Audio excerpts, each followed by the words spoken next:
Tiene que prender. Así déjalo ya. Ok, ya. Guácala, qué rico huele.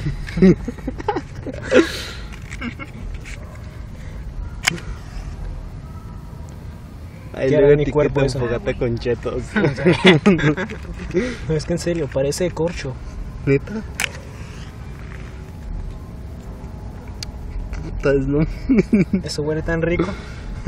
Vuelvan a comer chetos en su vida.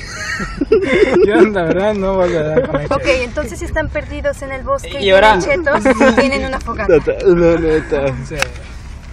¿Cuál era más seca? Si Si no traes saben. chetos, no, hombre, con No, eso. hombre. Saludos ¿Qué? a YouTube. Sí. Porque sí va para YouTube. Sí. En serio. Sí lo vas a subir. Sí. Se sube directo al celular. Nada que de alcohol, ahórrense el alcohol cuando hayan heridos. Chetos. Chetos es lo ideal. Siempre lleven chetos en un Nota, campamento. siempre cuando vayan a encender una fogata con Siempre chetos, que que sea, vayan a un campamento lleven chetos. que sea en un lugar ventilado. Es que, porque mira es cómo carbón. se miran. Es que, de hecho, infórmate tantito y te vas a dar cuenta de lo que está hecho en verdad un cheto.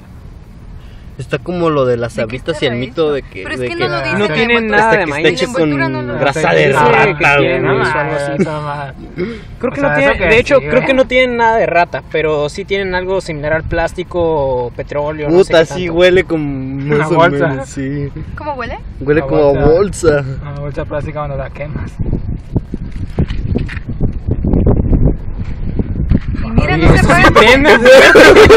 se paga con el viento, ¿ya viste? Y ni con el viento, madres, que... Échale más chetos. ¿Dónde ¡Échale está? los chetos!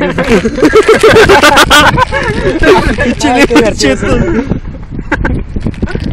Y acá bailando alrededor. Ya te imaginas a los de acá, los departamentos. ¿Qué chingas están haciendo? Una fogata con chetos, quiere ver.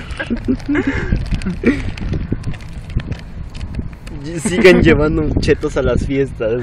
Sigan llevando. Sigan llevando chetos a las fiestas. Yo sí me prohíbo volver a comer Sigan sabritas. haciendo, Cualquier sabrita. sigan haciendo Ay, rica. fritos sí. A la viste. Fritos es tortilla. Esa sí te la Entre creo. más chetos le eches, Ay, no más me grande. Eso Tostitos prendió fuerte. más- sí. Esto sería como especie de troll science, pero educativo. revelador. Este canijo. video es educativo. Esta Digas cosa que groserías. estamos No, no es cierto. haciendo No, hay que decir palabras obscenas. Pero se apagarán. Se apagarán. Ah, ponle- Se apagará, quién No, sabe. es cierto que se quedará mucho tiempo. Pues yo creo que dura lo mismo que una vela de ese tamaño. Sí, O al menos más que una vela de Lo ese chumado tamaño. rifa. sí, está chingón. Yo creo que, El que está carbonizado todavía prende. yo digo que un cheto dura lo mismo que una velita de cumpleaños. Creo que más. O más, sí. Sí, Las ya velitas está, de prende cumpleaños nomás le fuerte. soplas y se mira. apagan y este las... La verdad es que el fuego se está yendo hacia ti, güey. Sí, esto. Espérate un poco más, Manuel. Me está Esto. dando todo el aire purificado. No me huele. No, No, no. Sigan haciendo rico a la rica la compañía de sabritas. Neta, se ve como carbón. Es mejor con carbón. Sí, güey. Sí, es cierto. ¿Por qué cocinar con carbón? Tus Si puedes ir a la chivaros. tienda con 8 pesos y comprarte unos chetos. Alonso, güey. Alonso. Claro. Alonso. Eso alguna vez comí. Estos son los favoritos de mi mamá. Esos eran No. mis favoritos eran los ¿Cuáles? de puro, que según queso. Ah, Esos. A los de envoltura azul.